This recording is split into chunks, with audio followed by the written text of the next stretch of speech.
This was my old street. This was Beaufoy Road. People were born here, lived here, got married from here, brought their own families up again here.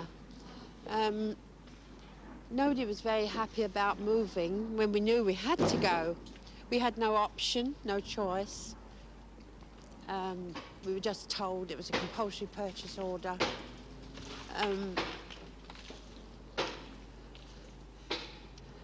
Obviously, the houses needed to come down or needed to have lots of work done on them rather than sort of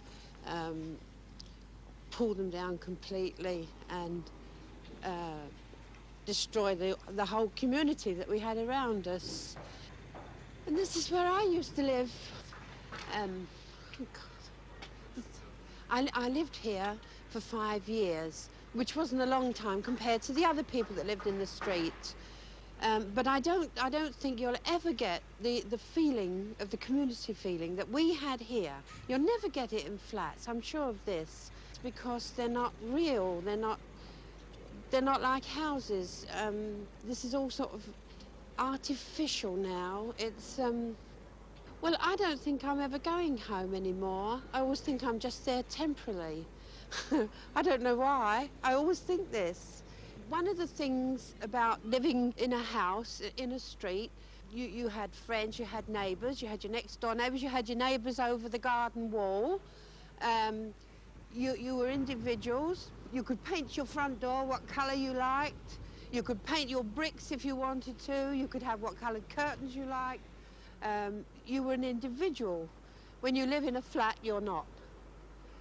You've got to conform, and really conform, or else you're out. You see, we were all crowded on top of one another here, but we still had room to move and breathe, and you could see you were down to earth. This is what it is, really, isn't it?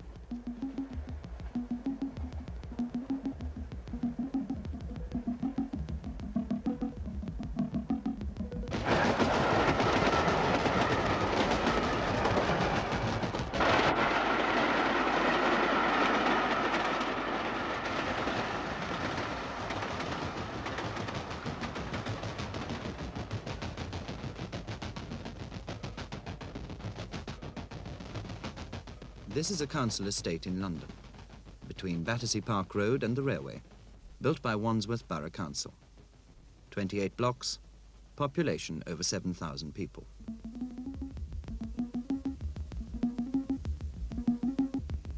This is 20th century man. This is his natural habitat. Today, no more people live here than when all this was slums. The new shapes look tidy and well disposed, but it's the people inside them who have to call them a home, who have to find a sense of belonging.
When we first found out we was moving, it was obvious we wouldn't get a house. I mean, it's everyone's dream to get a house, really, but being young and only having a couple of children, that's obvious we wouldn't get one. So we thought it was bound to be either a flat or a masonette. But I had asked for a masonette because I've always fancied that. As I said, you know, it's like being in a house once you get inside. It was a bit of a surprise when I first came to view it to find out we was in the big block, which I first thought were flats, and they turned out to be maisonettes. And we are on the 9th floor. I've been living here about 4 months now. Comparing it with where I used to live, it's a palace. It's a right dump. And everything about it here is a lot better. The bathroom for a start, and the sink. We never had a sink at the other place. We had to cook in the toilet, where there was this small bath. And the children have got their own room now, which is very nice for us, as well as them. We can also play quite a lot. There's been a few complaints about noise from other tenants, but I think it's mainly the older ones whose children have grown up, or the few that haven't got any children at all. I can understand, but I don't think everyone will be all friendly and happy and laughing together just because we're all living together, because it's obvious. I mean, I don't really know anyone on the next floor, and I don't, you know, it's just I know someone in the next block, but that's only because she lived near me where I used to live. I think we tend to just stick to our own landings. We haven't got around to having, you know, like social evenings or anything like that. Whether anyone has started up, I don't know. That's late. Oh, I better be going, otherwise I'm going to be late. Yeah, you better. All right. What time will you be home? About 6. See you All tonight. right. Bye. Been living in J Court now for 3 years. I don't like it. It's very secluded. You know, once you're in, you're in. The kids are not happy. I'm not happy. But we had to come here. We didn't have no alternative. The house we were living in was actually falling down, and the council man came round, and I did ask for a house, but he said I didn't qualify, being I have only 2 children. So this was it. I had to take this flat. I didn't have a choice. These flats, well, there's nothing here. In the new flats, they've got playrooms for the children. Well, in these flats, there's nothing at all for the children to play. They've either got to stay in and get complaints from neighbours, and myself always having goes at them about making a noise, or they can go downstairs and then I'm a bag of nerves because they're downstairs playing. The main thing that does worry me about flats is the fact you can't have animals, and my children have been brought up with animals. We had a poodle, we've had rabbits, and we've had cats. Now all they've got now is a bird and fish. Well, they'd love a dog, but they just can't have one in flats. But it's very secluded, this place. As I say, you can't meet anybody. You can't go out on the doorstep and have a chat because there's just no one to chat to. I've been a bag of nerves since we've lived here, you know. I've completely changed. I used to be a happy-go-lucky person. Well, now I'm not. I'm quite miserable, you know, and it has changed me and the children an awful lot.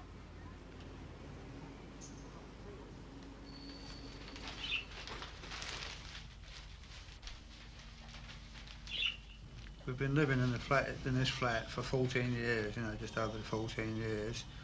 Because, you know, obviously the area around has changed quite a lot. And I've changed quite a bit inside the flat. There are some things in the flat that I can't change, but I'd like to change. But the council won't allow us to do this. Every flat they've built is the same. And I don't like sameness. I don't like to be exactly the same as my neighbour. So I think to have a home that's different, to fetch your children up in, you've got to make changes. I like to be a little bit different from the chap next door, you know. You can't alter the place structurally, but at least you can alter some of the things inside. And that is why, you know, I made the fireplace there, the wooden fireplace, to replace the original one. Which, if you saw the old fireplace behind it, it's rather the same in every flat, and it's rather like a gents' toilet. And I didn't like this a bit, you know, but I made this myself as an alteration. But it isn't fixed. It is only a temporary, you know, standing there, and it's stand up on its own steam. I couldn't fix it because if I did fix it, the council would be after my blood. You know, you're not allowed to make any alterations, even if they were improvements, according to the council.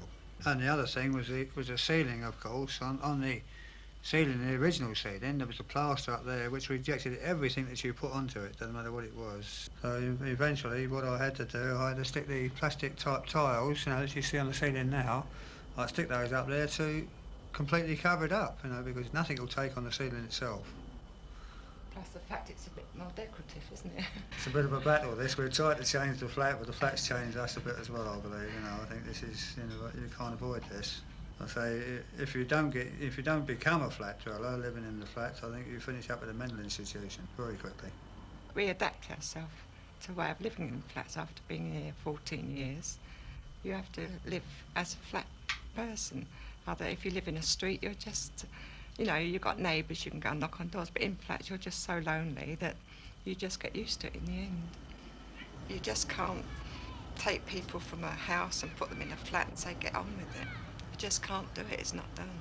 You've got to have some sort of freedom. If these people have had freedom and they're closed into a flat, they're going to be a bundle of nerves like I am. Well, I should imagine, judging by myself, once your husband goes to work, all you've really got left to do is the housework.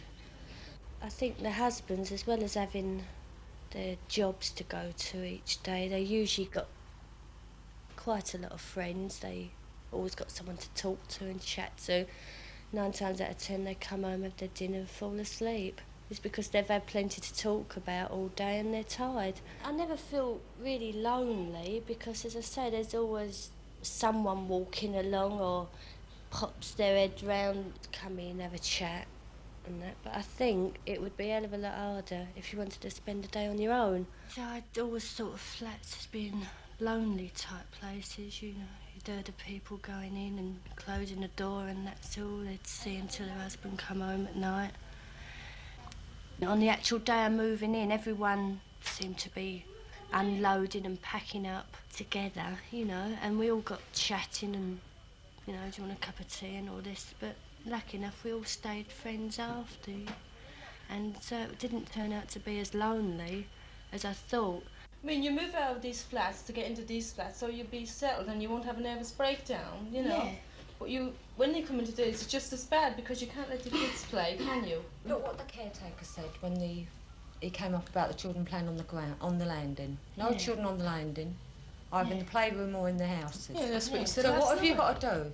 Yeah. You go to the playroom, they're locked in, or there's somebody down there saying, children from the ninth floor, you're not allowed to use it. Personally, I feel safer here than I've ever done before, and if ever you're not feeling very well or something, you know that you've only got to just give a little bit of a shout out. Someone would always come and help you. You're never alone. As soon as you walk out in the morning, there's always someone there. They say hello.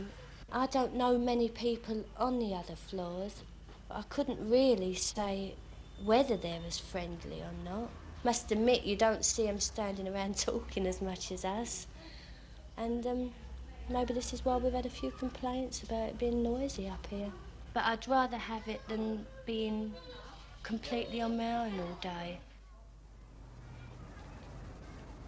I feel very shut in this flat. I feel like a prisoner, you know, at times. I sit and cry sometimes, where I get so fed up with myself. There's nothing to do once you're in there, and you've got no one to speak to, no one comes and visits you, because we're up 11th floor, you know, and a lot of people don't like the lifts, so I don't see anybody. There's only 4 people living on the landing, and they all go to work. So once I'm in there, you know, that's it. It's quite impossible here, really, because opposite we've got an old lady living there, you know, and I'm young and she's old. We just got nothing in common, you see. But I have one friend opposite the other side, but she goes out to work all day, so I don't really get much chance to talk to her.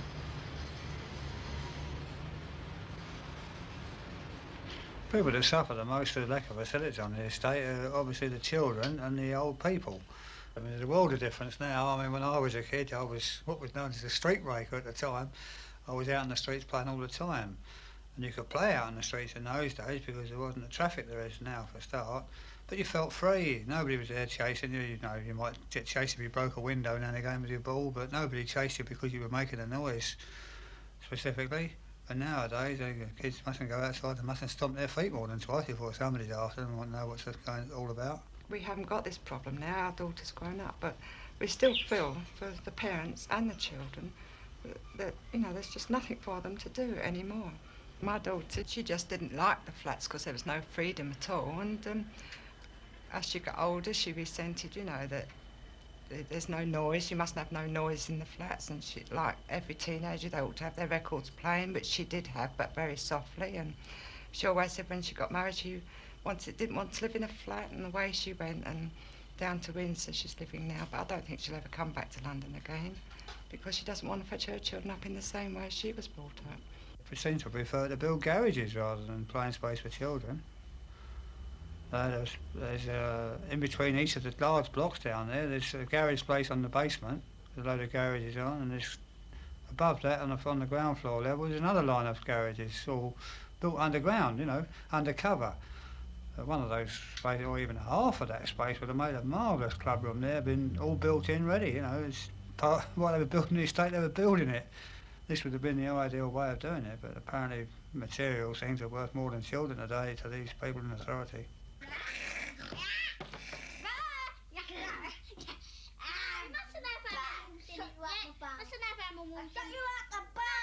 We can blow your thing up with this, look, because it can turn around and it can go.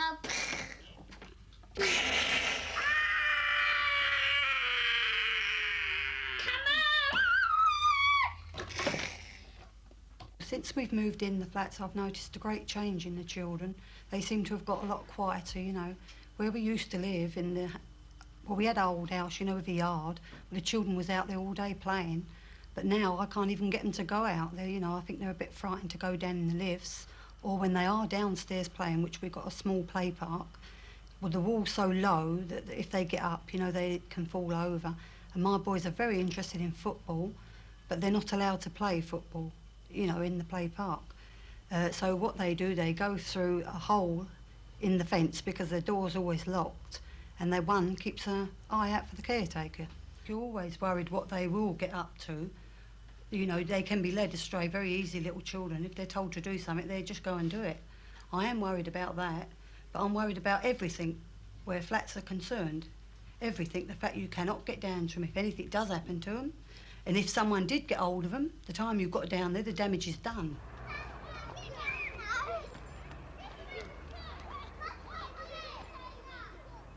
They do have to get out and play, or else they'd be shut indoors all the time. It's obvious they haven't got a garden here, but they do cater with the playrooms. There's not one to every floor, but you can share it through the fire escape, which is quite good if they can get down to them. They keep locking the doors now and again. But they're not allowed to take balls down because of the window and that. They think that'd be a bit too much. Well, when they're playing indoors in the flat, they have to play quiet games because, well, you get complaints all the time. They've got to play either soldiers or cars. They're not allowed to jump. Staying in the flat, there's just nothing for him to do, really. He has a new carpentry set and he's never even played with it yet. Because the day he did play with it, we had the council come down and complain about the noise.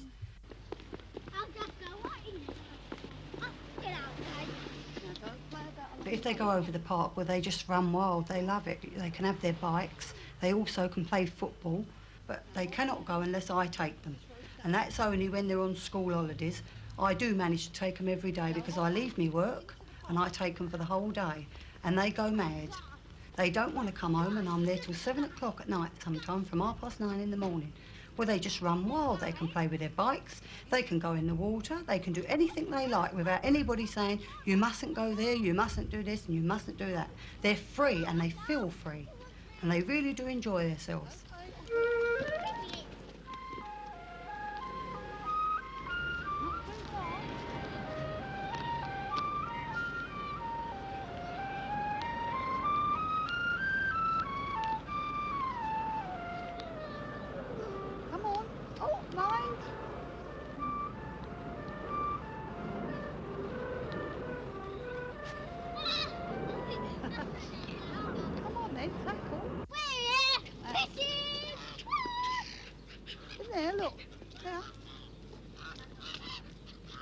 Look at him, he's a pretty colour, isn't he? Look. Look at his red nose.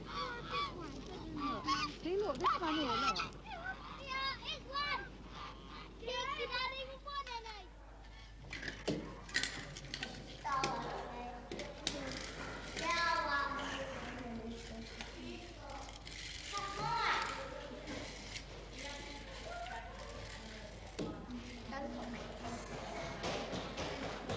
I don't think children should play in corridors. They should have somewhere to play. But, I mean, here, they haven't got anywhere to play at all. They shouldn't play in the corridor because it's tormenting. I mean, when you've been at work all day and you come home, you don't want kids outside the door screaming and shouting and playing football outside the door, and you're forever laughing going out and say, why don't you go up the other end of the corridor? Why don't you go out and play outside your own door? Which I don't think it's right. They shouldn't play out in the corridor.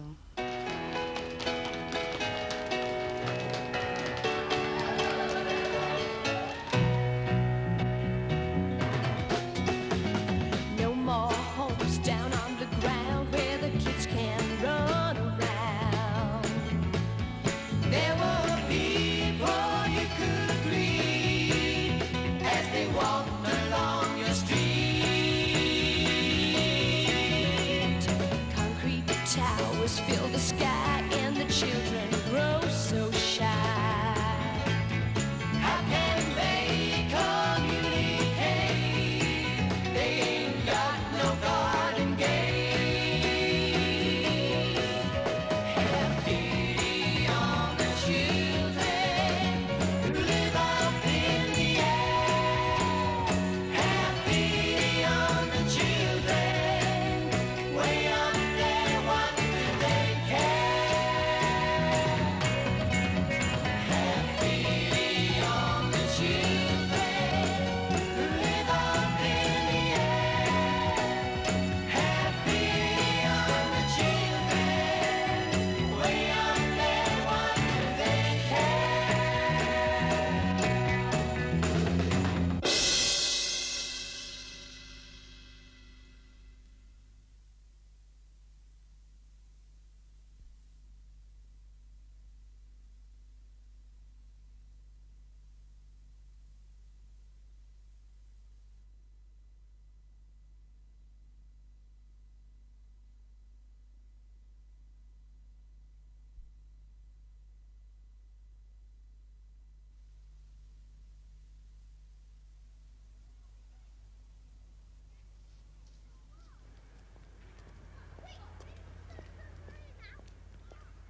As soon as I get up, I usually put the kettle on for a cup of tea as first, and then I dodge round and do my little bit of work. And then about 10 o'clock, I go for a little walk all round, do a bit of shopping, which takes me about an hour and a half. And then I come back again, have a bit of lunch, and then do little odds and ends. And then by that time, the television starts. I start watching television at 4:30 until about 12 o'clock. And then I go to bed. That's all my entertainment, really. That's the only thing I've got. Of course, I only see my family, my daughter, once in about 6 weeks because she lives so far away. And of course, I have the wireless as well. But I prefer television. Doesn't seem so lonely. You feel somehow you've got somebody in the room. Any minute now, a tall, dark man will call on this house. He will help the people who live here to keep healthy, fit and strong.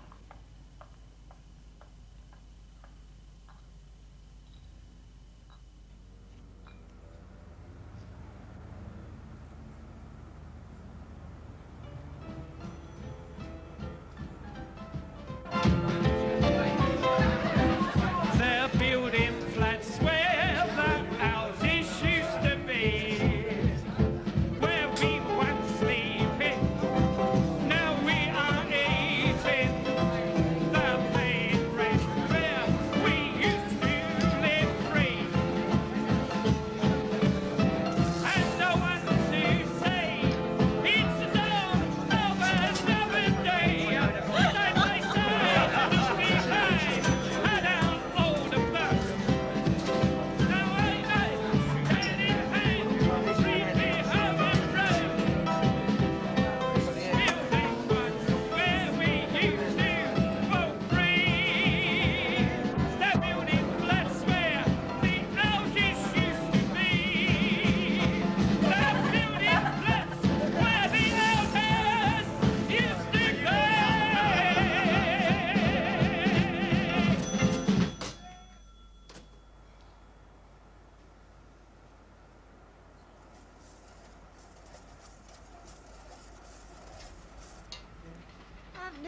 lonely.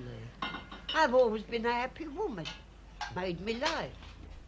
If I've had no grub to eat, I've gone without. But I've always had the door open to me. It was a very, very hard living. But we got through. We got through all right. And things now is clover to us. Now we're old, us old people, it's clover to us. It's like living in clover now. So sometimes the old people grumble now about how they're living, but they shouldn't do, because they're well off. The old people are well off today to what them days was. Them days, you was poked into a workhouse in them days. Ah, Battersea, Victoria dwellings wasn't all honey. Don't you worry. Oh, this is Buckingham Palace to it. We never had a bath down there. You could never bath there. You used to have to bath one leg 1 week in the pail, the next week the other leg in the pail. Our toilets was in the middle of the road. And you all had to line up. And the first one got there was lucky. If not, he had to come back or her and block their copybook anywhere in the buildings. But this here, lovely bath every day. Here, you don't know where you are. That's why I'm getting such a good complexion since I've been here. Bath every day. I don't expect the old Queen's so well off as what we are here with the nice flats. I don't expect she is. I expect she's got her quarters up there. Oh, yes. I'm contented. I'm never lonely. And you know, I get into trouble because I tell all the old people. I've said, they say to me, ain't you lonely? Don't... No, I said, pack that up. Lonely? I'm not lonely. It's just what you make it. You've got to make your own company, I said, and you've got to speak and not let your brain go to sleep and dance and get ready for the next world. Go up there when he's ready for you. He'll have you. Don't worry. I said, you're all gone to sleep since you've left Victoria dwellings. And so they have. All the people that come out of Victoria dwellings seem to have turned dopey. And they're old men too. Their old men won't speak to one another. If you look at them and speak to them, they go like this, like the horses go. Look, like the old horses used to go.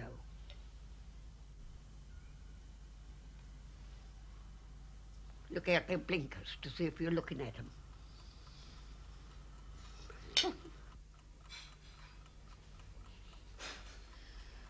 When I had the accident, I hurt my hip.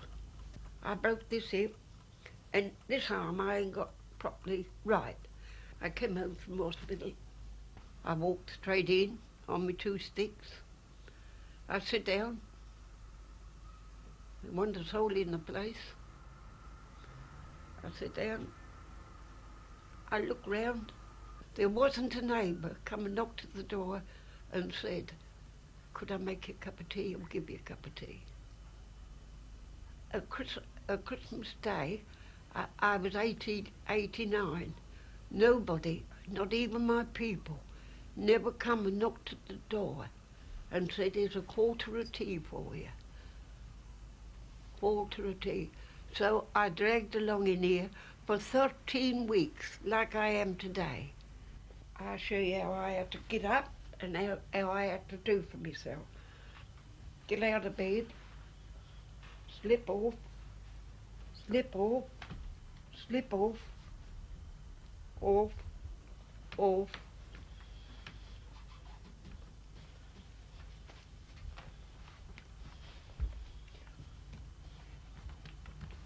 All round the room, all out the passage, all round.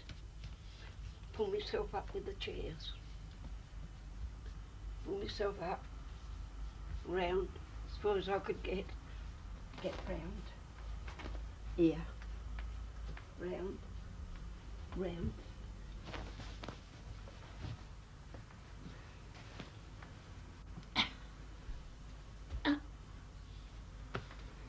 Round. after going all round the room and all round the passage and all. Pull myself up sometimes with the chairs would come on top of me, at least send me backwards. But I managed.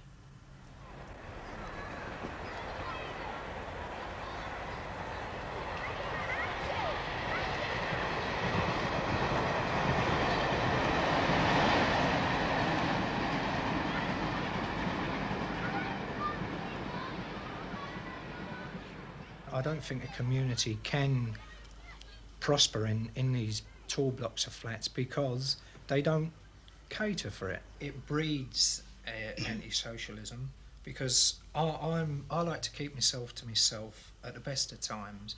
I mean, when I was living in a house, everybody you go by, you know them, so you said hello to them. But being now that I don't know them, I tend to get into the lift and I stand there and I don't say nothing. Press the button, get out and come in and close the door, and I don't see anybody else. All I see is my own family. I see people in the lift. They might live in the flats, I don't know. I don't talk to them because I don't know who they are. I've not seen them before. I might see one here and there and I sort of say hello. You get to know the people after a while. I've been here nearly 3 years now. And I mean, I'm on nodding acquaintance with about 4 people, I think. The people across the balcony, obviously, because they live here, but I don't know anybody's name. I know nobody upstairs. I know nobody downstairs. So I would say that flats don't breed communities. They breed individuals, and people are gradually becoming like little cells, and that is the trouble with things today. Living in flats does shape your life, or living anywhere does shape your life and your character in years to come. So that is one of the reasons I want to get into the country, because I want my children to grow up in a nice, happy atmosphere and a friendly community. Now, I've had it many a time. We've gone out to the mother-in-law's, stayed down there, we've gone out to the woods or just out a little bit further where there's farms, and we've been playing by the water, and up comes a person, I mean, and they say to you, good morning, how do you feel, and all that. So, I mean, you get the community there, whereas in London or in these flats, if you go down and you take your children anywhere, somebody comes up, you can't do that, you're not allowed to go there, get off the grass, what you're doing on the grass, you're not allowed to do anything like that. It's all rules and regulations. It does breed people to get more, well, violent as it is today, because, I mean, the new estate opened over there, and there's nothing for them to do here, people, or not so much people as children. And then when I say children, I mean boys and girls up to the age of 15, 16. They've got nothing, or they've got nothing at all over that age, but they went over them flats over there, and I was looking out and I could hear it smashing, and I thought it was milk bottles. And when I went down there, I went round, they'd smashed the complete lot of windows right the way along the new flats before they opened, and I think they'd done about £700 or £800 worth of damage. I don't think I'd give it these places 20 or 30 years before they become slums. I think I'd give it 2 or 3 years, the way they're going at the moment. For example, the sheds being broken into. I mean, the kids all come along here, as we've been told that all the windows been smashed. About 300 windows been smashed. The sheds have all been broken into. But then again, I think it's for the teenagers, really. I mean, they all walk around here at night time in gangs. They get up to mischief, and it's only natural. They just haven't got anything to do. So they make themselves something to do by breaking into sheds, breaking windows. I did use the drying rooms until mine was broken into. I haven't any idea who did break into the drying rooms, but it seems to be the same lot that get broken into every time. We've all got a rough idea that it's, you know, the young boys that want somewhere to go of an evening, and they pick the drying rooms. Well, the only place we can go is the Educational Youth Centre for organised sports. I think the club's pretty good, you know. I mean, it's a good place to come to. You've got fencing, football, judo, boxing. But there could be another one for simple reasons. It's all right to say that you want to do these things, but if somebody doesn't want to do nothing, I mean, you can't come over here and do nothing at all. You've got to do something. You can't just sit about in this club, you know, otherwise you get out. A lot of kids don't want to come over here. I mean, if you're going to get out, you might as well not come in the first place. We want a club where you can go to and you can just kind of suit yourself what you do. Teenagers being shut up for so long in the flats, they come out, there's nothing for them to do, no activities, so they start off, they smash milk bottles, and it leads from milk bottles, they smash windows, they do it to people's property, and then in the end they start smashing up people.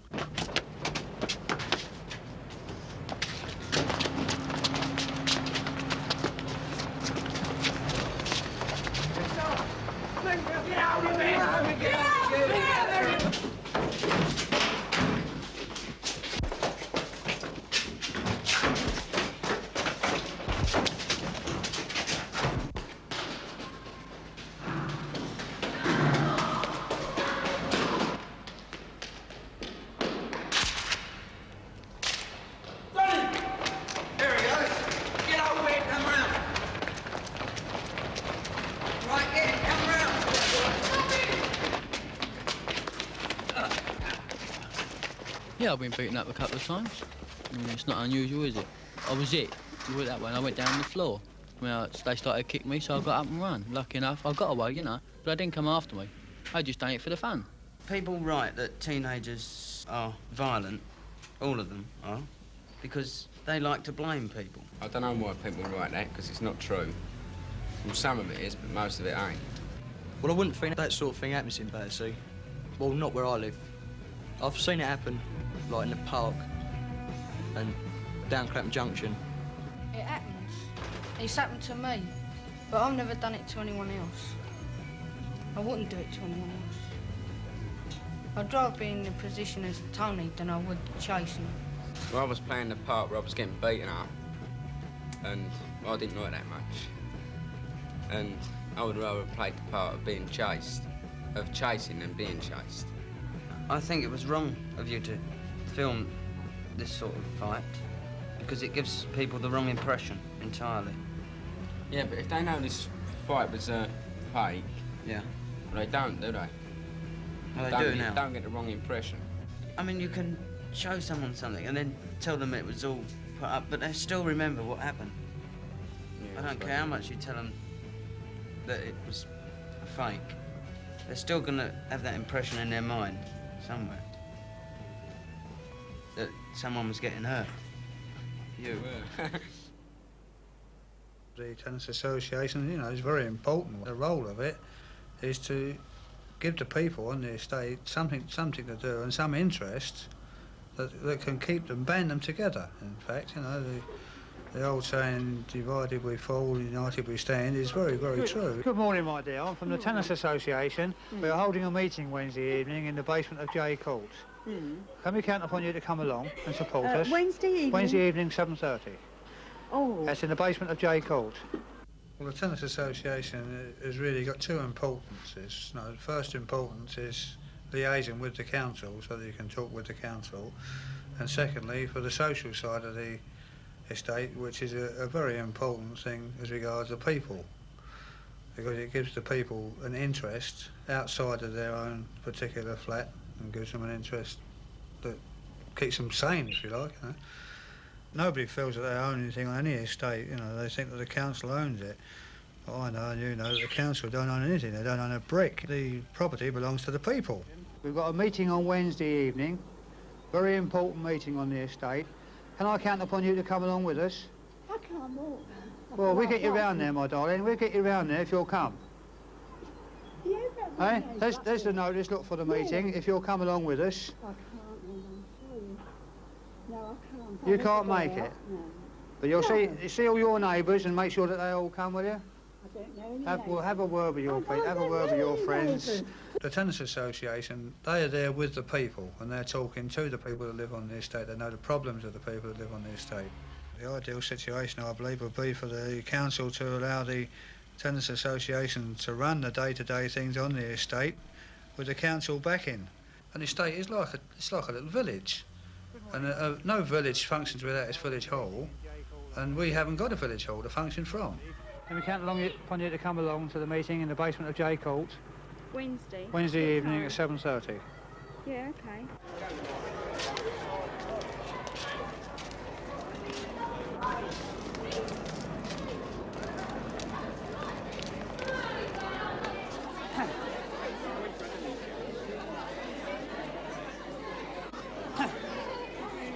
Right. Now, first of all, I'd like to thank you all for coming along here tonight. I know you must all be feeling cold, and you'll probably feel colder by the time we're finished. But unfortunately, Wandsworth Borough Council can't afford to build a club room, or they're too bloody mean to. I'm not sure which it is. This meeting has been called tonight to discuss the problems that affect us all on this estate. Not just on the old estate, but on the new estate that is being built and being filled up at the moment. We all have our problems. I know about them. I'm sure you know about them. And tonight is your chance to speak about them.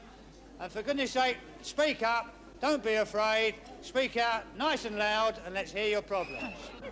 Hi, that lady here, yes. That's you, dear. Mrs. Markham, number 3 Francis, just away. People say it's the kids that break everything. It's the kids that make a mess. But I tell you, it's not.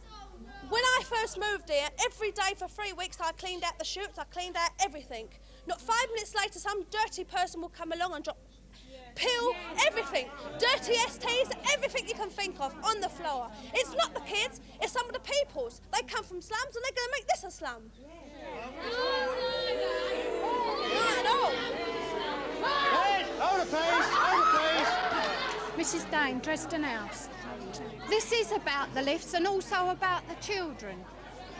2 days ago, my young daughter was trapped in the thing. I went down and told the caretaker today, and he told me that my children shouldn't use the lift. I live on the 9th floor.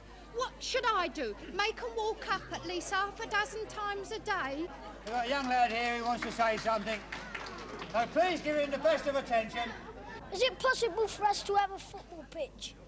Very good question. This is one. This, in case you didn't all hear that, the young lad said, is it possible for us to have a football pitch? Right. I think so.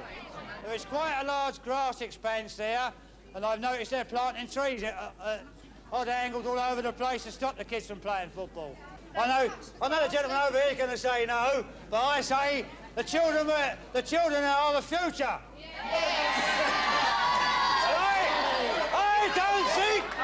I don't think anybody should have the right to tell children that they mustn't play.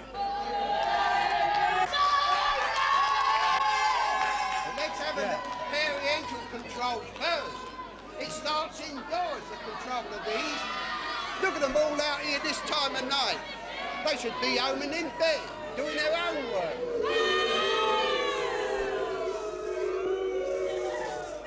Gentleman over here.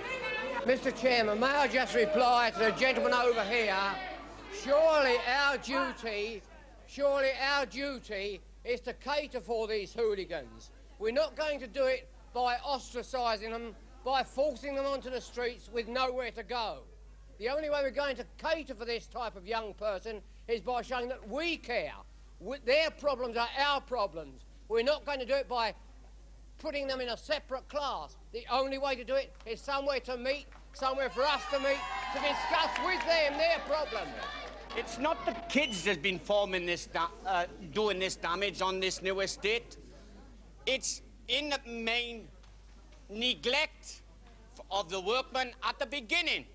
On top of that, how this new estate has been planned is damn ridiculous. There's more garages than what there is of flats. Why not build a clubroom in the garage where the garages are now then? I'm sure some of you would like to help. After the meeting is finished, stay behind. Let's have your names and addresses. We'll give you something to do. We can help.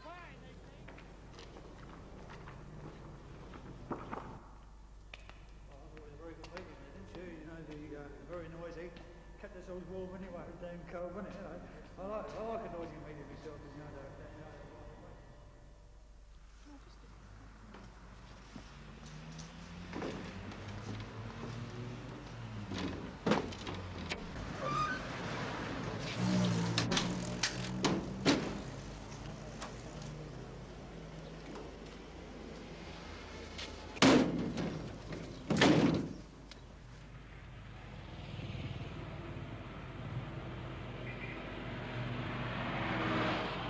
Outside of the whole estate at the present moment looks new, but I think that in 2, 3, 4 years, I'm afraid it's going to look exactly like our street looked from the outside.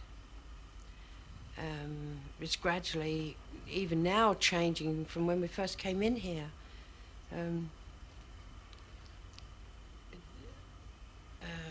I was listening to Woman's Hour. I'd only been here about a month, and I wasn't really listening to Woman's Hour, but I suddenly heard this. I think it was Barbara Cartland. I think it was her. I wasn't really interested till I heard what she said.